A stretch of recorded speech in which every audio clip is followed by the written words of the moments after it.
Hey,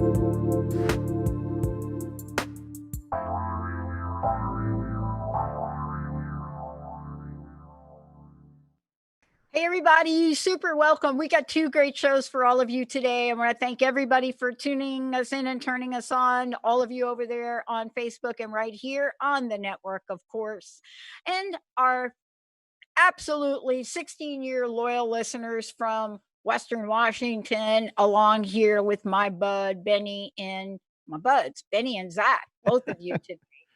Um, Benny, we're waiting for our guest. Great show. We are. They're on their way. On their way. Conscious Luck with very special guests, Gay Hendricks and Carol Klein. Dr. Hendricks served more than 40 years, major contributor to the field of relationship transformation, body-mind therapies. Yep, New York best-selling author, Conscious Loving, The Big Leap. That's him. Carol, #1 New York Times best-selling author, co-author of Happy for No Reason, Carol Klein, Love for No Reason, and 5 books, Chicken Soup for the Soul and Soul series. Okay, so here we are, and we are on the verge of having a conversation with both of them. Both of them, both of them, Benny. We're getting ready to talk to them because we are going to talk about conscious luck. Now, what do I mean by conscious luck? And what have they written about in Conscious Luck? And what are the 8 secrets to it? Because I remember growing up, Benny, Zach, I remember growing up. And I remember being called almost all of my life, Benny, almost all of it, even to this day. You, Pat, you are the luckiest person on the planet. You are so lucky. I was so lucky. I was dating somebody back when I was like a teener, 17 years old, and I was dating somebody, and I was so lucky he dragged me to the horse races.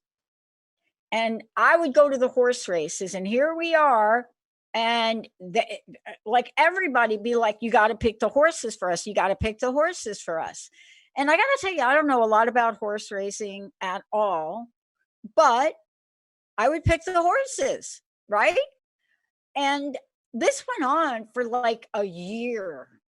And I finally realized I don't get it. I don't know what it is. I mean, first of all, I didn't like the whole betting on the horse race thing. I love horses. So I didn't like that. But my entire life was like that. You know, even when I tell the story about being kicked out and being homeless at 17, when I talk about the series of events that kept me, Benny, from falling into the oblivion of poverty and ending up with the wrong people doing the wrong things. And I think about this one instance in that story of here I am, and it's really true. I came home one day and all of my stuff was like out on the lawn. It was like, okay, you don't live here anymore. And I'll never forget that. And I understood why that was happening to me later on in life. And I since reconciled with my stepmom about it because I'm not saying that this is like 100% true, Benny. I'm not saying like, I don't know. Do you think I was like a crazy child, like when I was a teen? No, I don't think so. No. Maybe I was like a little bit of that. We all had those phases. I went through phases, but I was a little bit out there. My sisters were really out there. That they were like crazy town on steroids. But I was a little bit out there. I mean, I did some things because girls just want to have fun. And I knew that before that song came out. But I was still in search for the identity of who I was too. I wasn't quite sure who I was personally. You know, I wasn't quite sure of my life, my makeup, what I felt inside. It was really a journey for me. But the just dropping the "you are lucky" on me, I kind of liked it. I mean, I not only kind of liked it, I grew to like it. So here we are. We've got this fabulous book, And I think we right now we're hoping to get lucky and find Dr. Gay Hendricks and Carol Klein who are joining us here today. Hoping we're going to get lucky here for that. But here's the book, right? And I don't know if that shows up, Zach, upside down. Every time I do that, do I give an upside down image? 8 secrets to intentionally changing your fortune. Now, and later on in the 11 o'clock, we're going to talk with Megan Edge on the edge of living supernaturally. So you see how these tie together? So here's what I want to say about luck, or my version of luck, or what I've come to know about luck. My scenario, my case, I absolutely see it as conscious luck.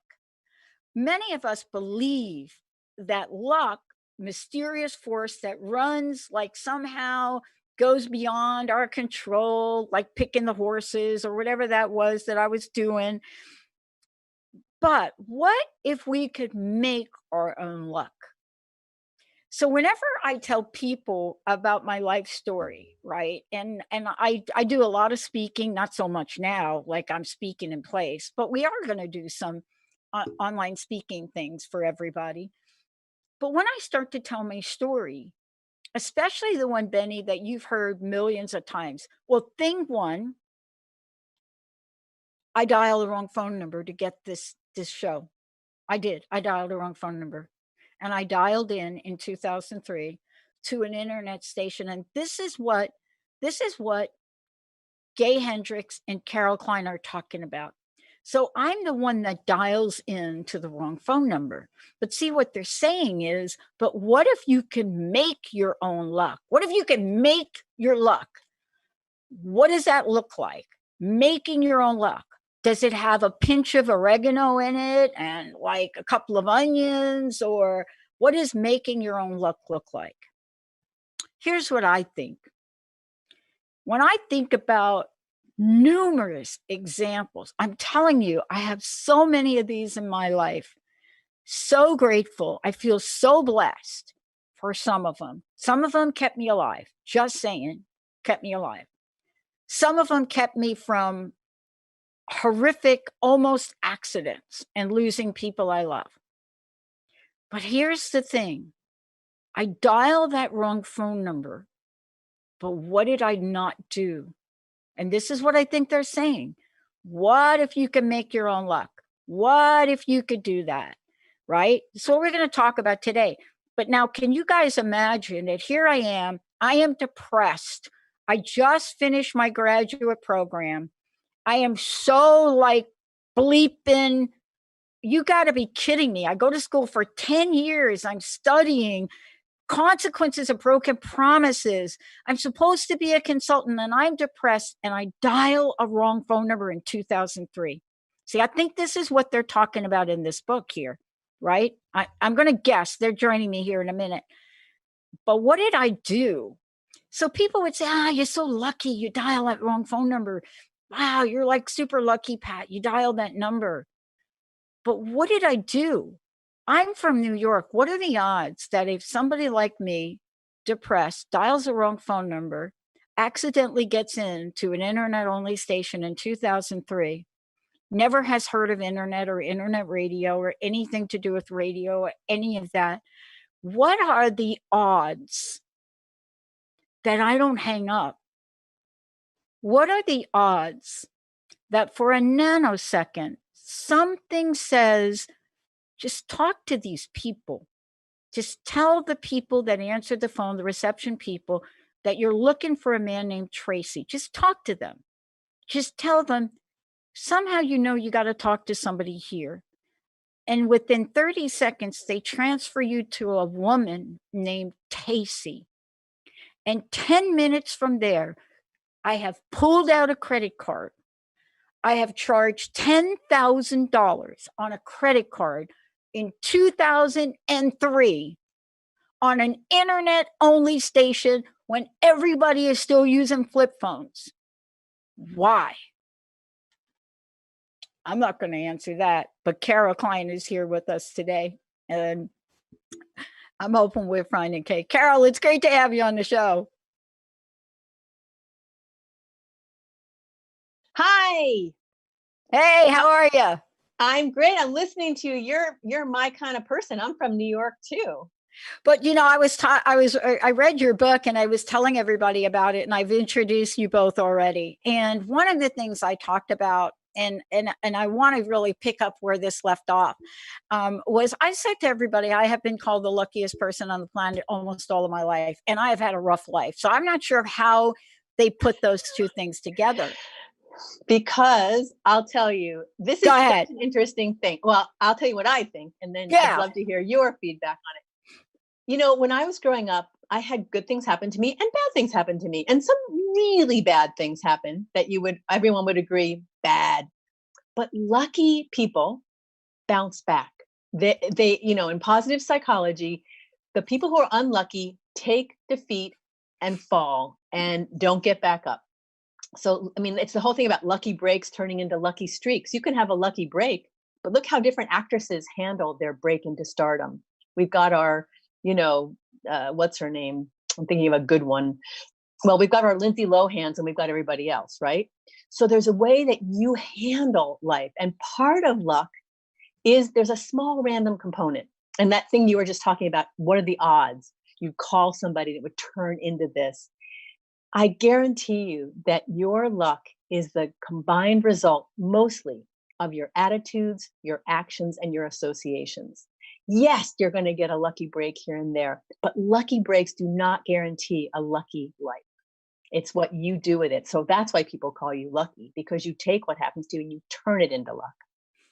Yeah, it's really fascinating because you're absolutely right about this. First of all, I love this book because first, it answers a lot of questions for me and it gives me a framework how to answer the questions to other people.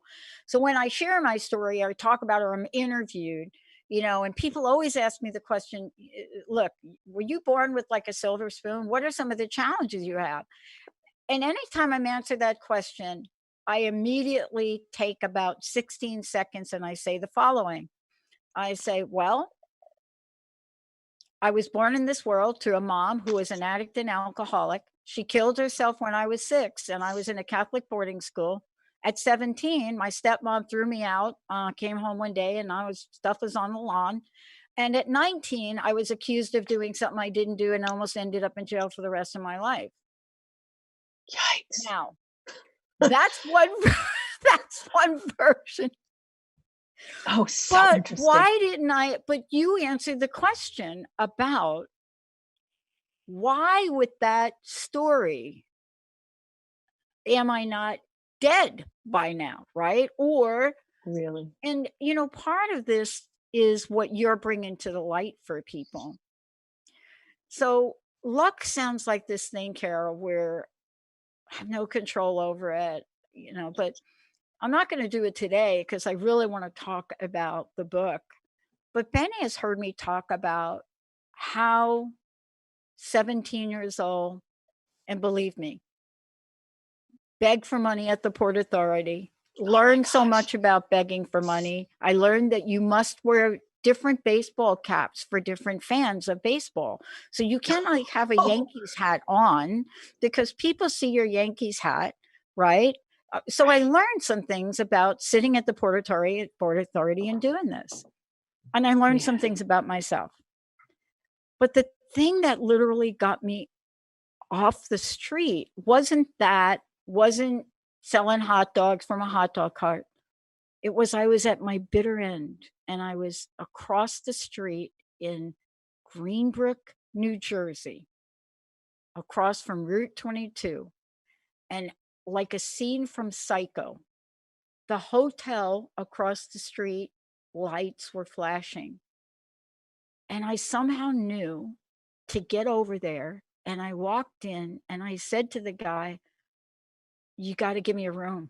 I don't have any money. I'm pretty much going to get a job for the phone company. I know I'm going to get it. But if you don't give me a room, I'm going to do something really bad. And he turned around, Carol, and I started to walk out. And he says, where are you going? He had turned around to get a key. And I'm sharing that story with you because in reading your book, there's luck and then there's what we do. How do you blend both of those together to make conscious luck? That's a beautiful story. I want to hear the rest of that. So you've really got us on a cliffhanger. You're a great storyteller. You stop right when everybody wants to go, what happens next? Well, I'll tell you what happened next. And this is the short version. I did know I was going to get that job at the phone company. And you've got to explain this in terms of your book. This is why when I read your book, I said, oh, gosh, this explains everything. The dude gives me it. I said to him, I will pay you back. I am sure I'm going to get this job with the phone company. I applied before I got kicked out, by the way. And he said, well, how do you know that? I said, I just know. He said, 2 weeks. That's all I need. I said, I'm also going to get a job at the ShopRite. And I hadn't applied to any of those, but I said, I'm going to do it. Gave me the room. So I was off the streets in Greenbrook Motel in Route 22. Here's the kicker. I call Bell Labs and I said to them, I'm checking on my application for the mailroom job. And I said, I'm staying at this hotel. Doris Stoner. See, you can't make this stuff up. You cannot make this. Doris Stoner calls me and says, come in for the interview. And I show up and I am not dressed like a Bell Labs professional. I'm telling you. And I interview and she's asking me a bunch of questions. She looked at me, Carol, and she said, I don't know what it is about you. I shouldn't hire you. You were out 48 days in your senior year. Everything in Bell Labs says not to hire you, but I'm going to hire you. So now, here's the book. Great segue. Okay. So the thing that is really important that people understand is that luck, the definition of luck in the dictionary is misleading. It says, basically success by your own efforts. And that has sort of really, really stuck it to us for too many years, because really luck, I love this quote. This was the meta shift. This was the meta shift that happened for me when I started looking at luck. What if you could control your own luck? What if that apparently was a mistake? And there was a quote by a woman, Dr. Tina Selig, and she is a professor at Stanford. And this quote was the meta shift that got me to understand what this was. And then with Gay's work together, the quote is, people think of luck as a lightning strike, isolated and dramatic, when in fact it's a wind that's always blowing. And it's you that can catch the winds of luck by creating a sail out of your tiny behaviors. And I would add your actions, your associations, and your attitudes. So what if luck is everywhere and all we have to do is learn how to harness it? About 100 years earlier, there's a beautiful quote by an Indian poet named Rabindranath Tagore, and he said, the winds of grace are always blowing, and it's you that must raise your sail. And with that image, that paradigm shift, I got that, okay, so how do we give you 8 points in this book, 8 things to do to raise your sail. Do one of them, you'll be luckier. Do all 8 of them, I guarantee you'll be luckier. Anywhere, and we actually have, our website, consciousluck.com. We developed a conscious luck self-evaluation tool and focus guide. You can get it free. Just go there, just click on a link, and they'll send it to you, because it's really important to know where you're sort of falling down in these 8 secrets. There are 4 foundational shifts that you make, core shifts about what you believe about luck, your ability to be lucky, things that block you, your mental conditioning about luck. And you were lucky, and Patty, in more ways than one, because Dr. Pat, this woman looked at you and there was no way she was going to hire you if she went by guidelines, but there was something about you that you had the gumption, you had the moxie to go to that, even though you knew you'd skipped 48 days of school or had been out. That was a thing. My luck started in very much the same way. And of course, we didn't understand it was conscious luck at that time, but we were consciously, intentionally, we had something happening. You went to that interview. I asked somebody, the difference between me being an editor on a book and a co-author on a book Wow. changed my entire life. And Wow. I was scared to ask. I needed the job. Someone offered me an editor job. It was $35 an hour in 1990 something. And I needed that money. And I stood my ground and I asked to be a co-author on the Chicken Soup for the Soul books. And he said no. And I thought, okay, should I back down and just take that editor job? And this was the moment, my 20 seconds of insane courage. I said, should I send these stories back to you then? Because he had sent me stories. And he said, wait. I was willing to walk away. And that made the difference in my life. That was the road less traveled for me. And it has made all the difference. But that is really what I love about it. And, you know, so for me, when I look at the first step, the first secret, let's call it, in the book, I was so thrilled to have this commit to be a VLP, very lucky person.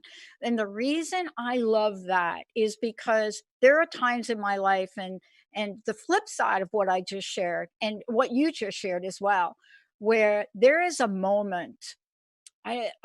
What does Gene call it? A couple of people call it, Gene Houston, I think, calls it tipping point or something, but there's a moment, you know, I call it my street smart consciousness moment. There is the moment where you are either going to take that next step and believe something. Forget about even doing it.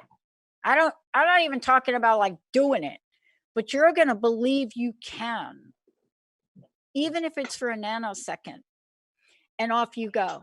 But if we are not here, and you could have used a different choice of words here, you use commit.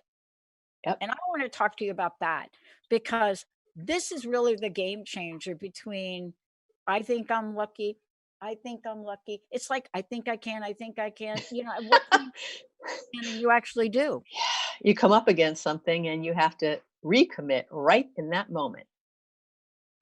But this is where you get to evaluate where you are now and how you feel and what you believe, right? Yeah, I think that, you know, so the story of this book, I just want to go back to that quickly, is that Gay wrote this book, Gay Hendricks, who is one of the most original thinkers I have ever met in my entire life. He's a joy, amazing. He's a national treasure or a world treasure. He's fantastic. And Gay and I wrote a book together in 2005 called You've Got to Read This Book. 55 people tell the story of the book that changed their life. And it was a wonderful book to write. Right. And I love that book. And okay, so anyway, I very much, I lost my train of thoughts. Gay is trying to get into this call, so. We'll take a short break. Let's take a short break and we can get him in. All right. You know why? Because we're VIPs. VLPs, very lucky people. We're VIPs that believe in VLP. All right. Oh my gosh, is this like a little rap song we're going to do when we come back, Ben? I'm known to do rap songs. If I start to rap your book, then I know we're having a moment. Benny, Zach, let's go to a short break. We'll be right back.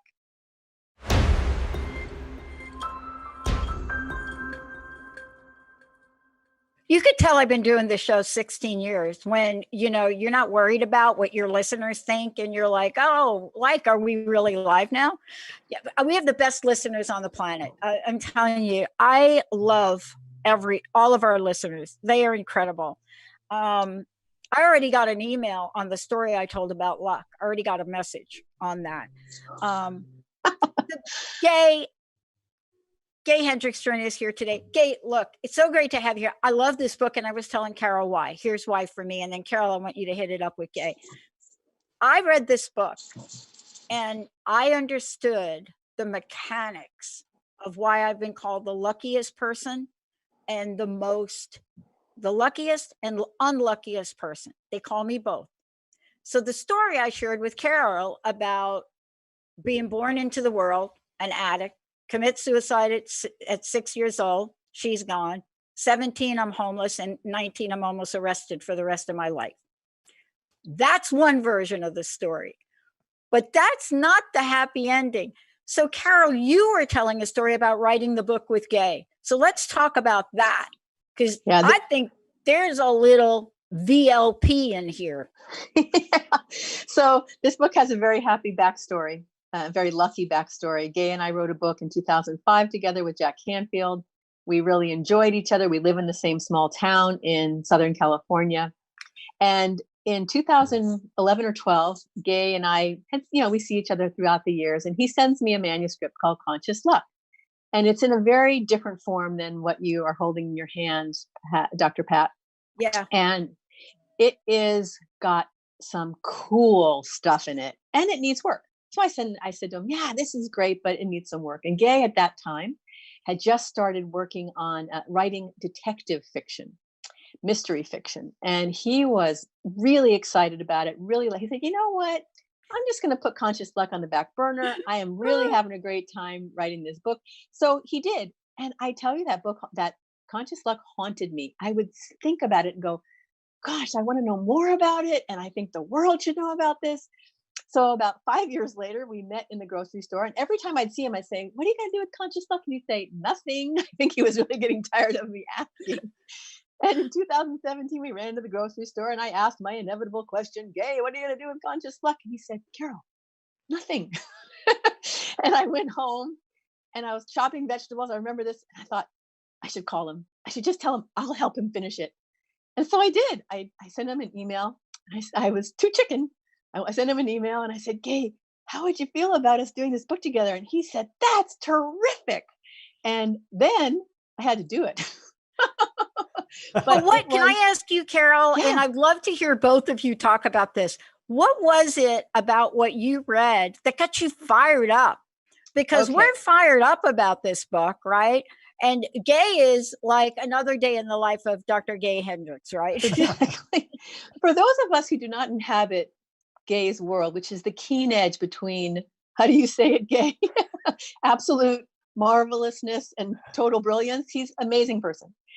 Those of us who don't always live in that world or haven't always lived in that world, there is something really powerful about the way Gay introduced this concept of conscious luck, especially the fact that you had the power to commit to it because you've committed to your life unconsciously the way it is now. What about making conscious commitments?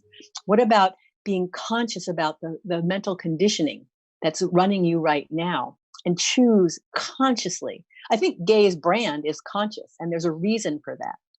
So I'm going to turn it over to Gay. But let's turn it over to you, Gay, because I got to tell you, I grew up with a dad and a stepmom that were very different. My stepmom believed in the ultimate of possibilities, but she's actually the one that kicked me out at 17. My dad would say if it wasn't for bad luck, I'd have no luck at all.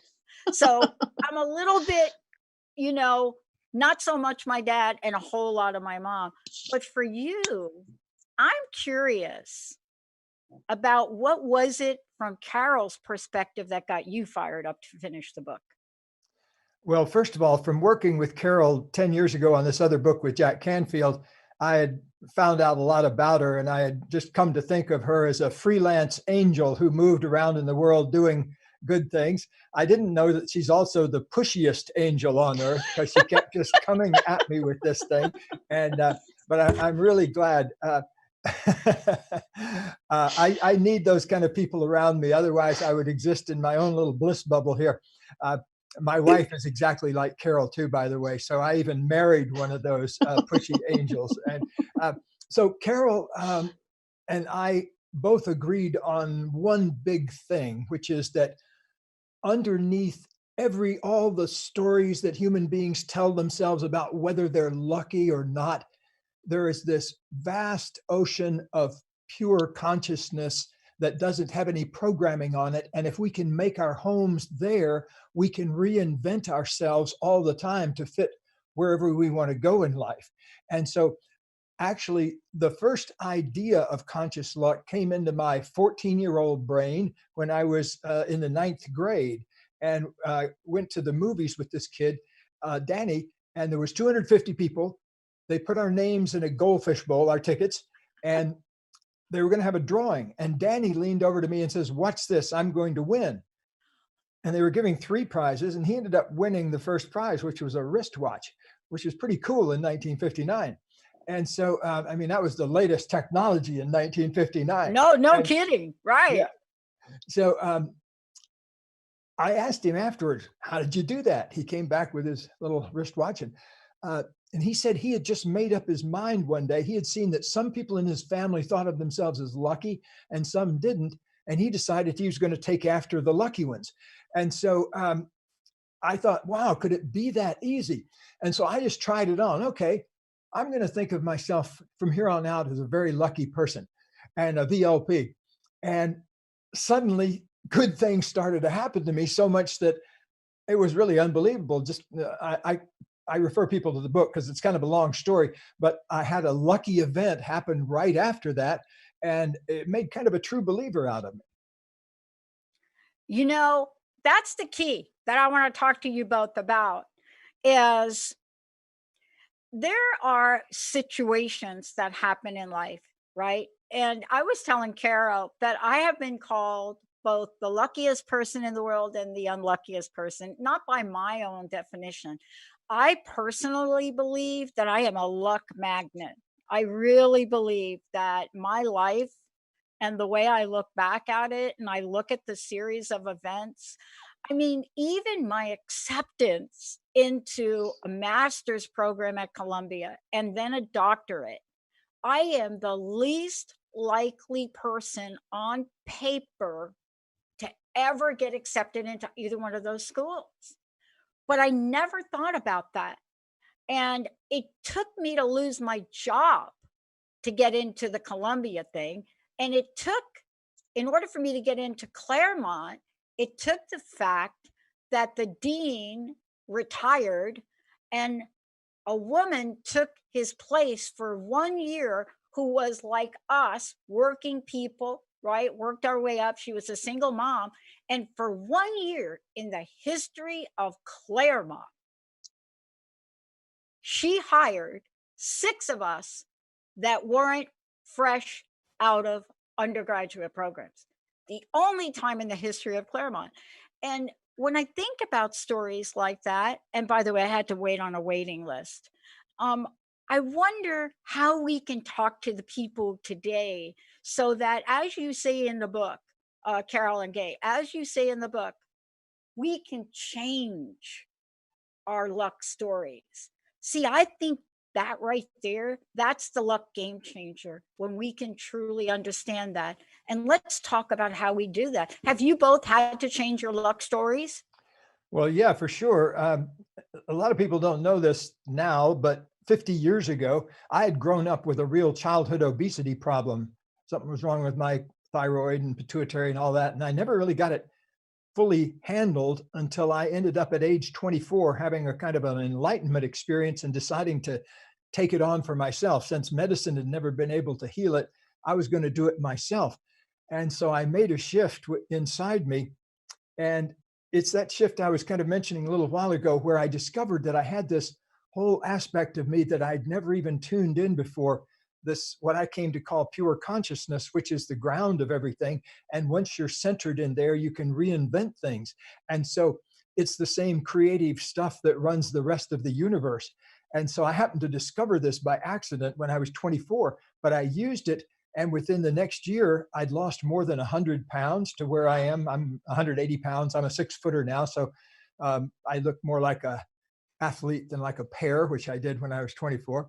And I also smoked 2 or 3 packs of Marlboros a day at that time. And, you know, I had a whole life going, was in a terrible relationship, didn't like my job, wasn't crazy about my car. Everything was off track in my life.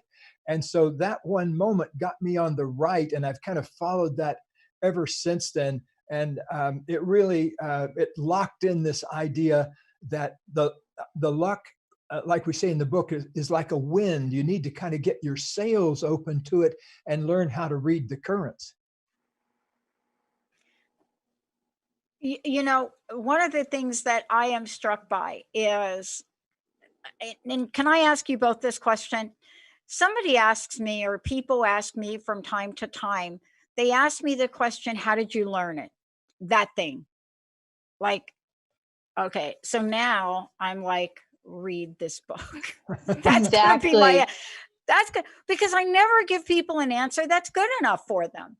you know, no matter what I say about any story I share, any situation, like the Claremont story, right? Right. Well, it's hard to tell somebody else what to do in that situation because it was so particular to your life. And so sometimes it's hard, you know, people say, oh, you're born lucky, you know, you don't have my situation. You can tell them, well, bang, bang, bang, bang, I had all these terrible things happen. But what's wonderful about our book is that anyone from anywhere in any situation can take these steps. And the first 4 are internal. They are about changing your mindset.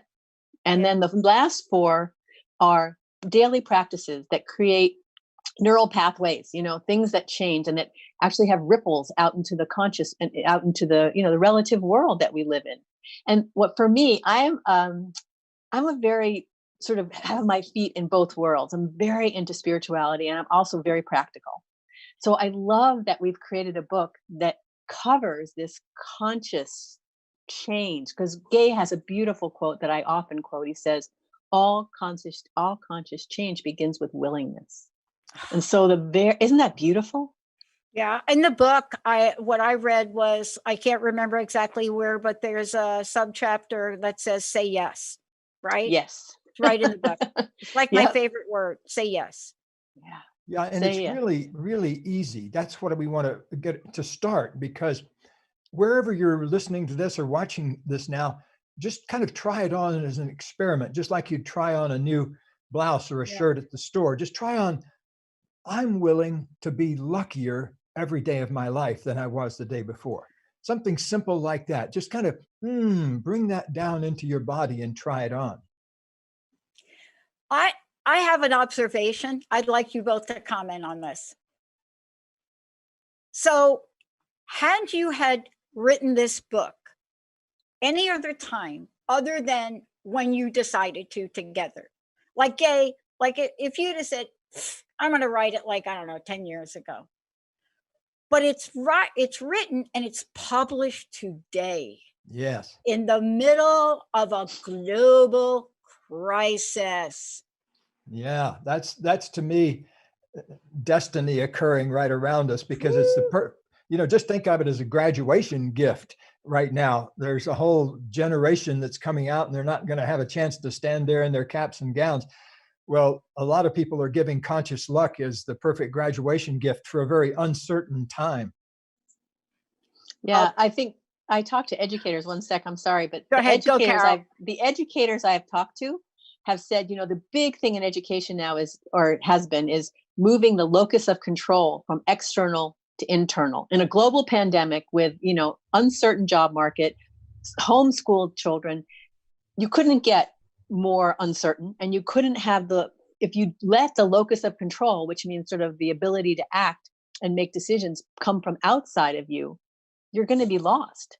So our book is actually a textbook, a primer in how to move the locus of control to inside you. Creating your own luck, even in the midst of all of this, is possible, because luck is an inside job. Luck can happen. Much more of it is internally based. Your actions, your attitudes, and your associations. So I really hope that more people will buy it as a gift for graduates right now, because they need it. So how do they get a copy of the book? And let's give them the website, because I realize, you know, we have a short time left, and I was stunned by one chapter in the book. But how do they get the book, and how can they take the self-analysis, Carol? You want to tell them again? Sure. The best way to get it, because there's cool bonuses there, is to go to consciousluck.com and then buy the book there through Amazon, Books A Million, and all the usual places. But if you do that and enter your name there, you can get these meditations that we've recorded that Carol and I actually did specially for that. And there's also a super cool bonus going to be coming out about getting a big discount on a new course that we're doing. So there's all sorts of great stuff to get there. I got to tell you, everybody on my team is going to get a copy of the book. All right. Here's probably going to be the last question I get to ask you, but it's a twofer. There was a part of the book that I was surprised to find in here, but pleasantly surprised. And then when I got to the 5th secret, I understood why you put it in here. And so I want to talk about the fact that you included beautiful content on shame in the book. That Yes. to me, that has always been a game changer for me. And the reason I would like you both to talk about it is because I don't know how myself or others could possibly get to the take bold action consistently without addressing that. Well, thank you. I really appreciate you bringing it up because it's something that you don't see very many other places. I've never seen anybody No. discuss this before. Well, if I may tell a quick story where it Please. actually started, was I was standing in my mother's house down in Florida where my brother and I had met up. He lives in Maryland and I'm Californian. So we'd come and met up there to help clean out her house and after she passed away in 1990. And so I was taking a picture out of a frame, and out of the frame fell an envelope with a letter in it, and it was addressed to my mother, and it was already open and everything. And I realized, wow, this must have been stuffed in the back of this frame way back at the end of the war, the Second World War, because here's what it said. It was addressed from her church group to my mother, and it was saying, Norma, you can't just sit in your house and feel ashamed. You've done nothing wrong. The fact that your baby was born at this particular time in this particular way, you don't have to feel shame about that. Come back to the group. Don't just sit in the house. And they were begging her to get out of the house. And they'd apparently been begging her to do that. And whoa, you can imagine the rush I felt because this was when I was being gestated. And this was the experience I was having when I was, before I was born. And so had not realized it at the time, nor had I actually tuned into the feeling of shame in my body. I had never, I knew that I could feel sadness here when I felt sad, and I could feel anger when I clenched my jaws, and I felt fear when down in my belly when I had butterflies. But I really never owned shame, you might say. And so in that moment, I could feel it lots of places in my body. And then I had this insight that I'm very grateful for that wound its way into the book years later. And that is that, hey, now that I've discovered this whole new field in me, this field of shame that I could even feel down in my legs, let me replant it and rededicate it to something new. And I decided to rededicate it to being an attractor for good things in life, like conscious luck. And so I helped many clients after that do that, because many of us, not just with shame, but many of us are stuck on a particular feeling like anger or undigested grief or fear and anxiety we haven't addressed. And so I've helped many people reclaim that field and replant it with another crop, a positive crop. And for me, I think the brilliance is that, shame is a very difficult thing to deal with on the level of emotion. It's painful, extremely painful. But if you can drop into the body and feel the signature of shame in the body without getting caught up in all the psychological aspects of it, it's an amazing way to handle it. And I think Gay's, epiphany so many years ago can have tremendous repercussions and reverberations in the world now. Yeah. Especially for luck. And that's why I was so thrilled to get the book. I mean, it's really interesting as I think about some of the decisions I've made or almost didn't make in my life. And one very recently, last October, former employee calls me and says, you got to come down to LA. You got to come down to LA. You got to be here at this event. It's all about love. We're doing love notes and we're doing a music video. And I want you to come down and be part of the music video. And I thought, are you kidding me? Is this like a punk joke or something? But it wasn't. And here's what happened. I almost didn't go for exactly the reasons you wrote in the book. I almost didn't go because my version of shame for myself turned into unworthiness. Right? Now, people would think, really, Pat, you? Like you? Yeah, me. Because sometimes we forget how deep our wounds go, right? But I have some tools. I have some tools now. And, you know, everything that I had to do to prepare to just get on a plane, like overnight, like over a weekend, you got to come down the plane. You got to wear all white. You know, we want you to do interviews. So now I'm dragging Jessica down. Now we're dragging our equipment down. And I had a million reasons not to go. But you see, this was a passion of mine, to participate in something to change the world through love. But I went, and I wouldn't have gone if I'd have stopped in the book and not addressed shame. But see, people say to me, see, there you go again. You're lucky. You're going to be in a music video with John Legend. You're lucky. Yeah, I almost wasn't lucky. I almost didn't go. And I think that's why when I say this book is a book for our time, I don't think that I'm alone. I think we're going to find a lot of people that are not feeling great about themselves. How can we encourage them to take those bold, consistent actions, Gay and then Carol? Wow, this hour went so quick. Thank you both for today, by the way. Patty, I'm just going to can I just say something, Gay? Because she said something. Your luck also, you tapped into lucky goals. Your passion for what you wanted to do also made you lucky. So that's one of our secrets. And you also not only overcame your shame, but you tapped into what you most love to do and what you're most passionate about. Well, one of my original teachers, Krishnamurti, he said the sole purpose of education for ourselves is to find out what we most love with all our hearts. And so I think, to me, the conversation we're having right now is such a privilege and an honor to be able to have this conversation to help people get empowered to turn their whole lives into one long lucky break. I'm telling you, I hope you both will come back, because there is a continuous dialogue that we must have to have people tap into this, Gay and Carol. There is a continuous dialogue that is so important to the world right now. We've got to be able to reach people at the level that we're doing now, because you clearly have identified a way to help people to remember who the heck they are. I want to thank you both. I want to tell everybody, go to consciousluck.com. One last question. Thank you again.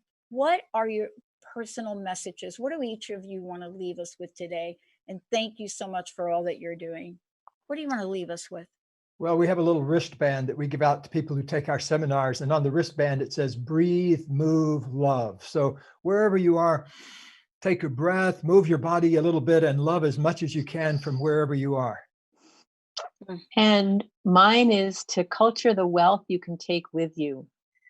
Doesn't cost anything to be the best person, the kindest, most loving person you can be.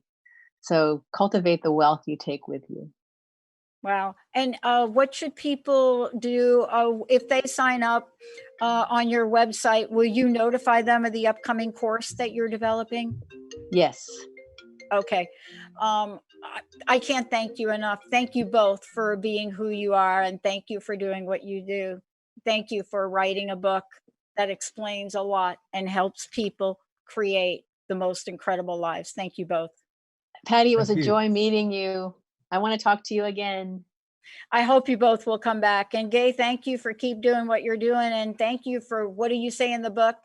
Your yes to Carol. Let's take a short break, everybody. We're not done yet. Let's roll. Carol, Gay, I'm Dr. Pat. You all are amazing. We'll be right back.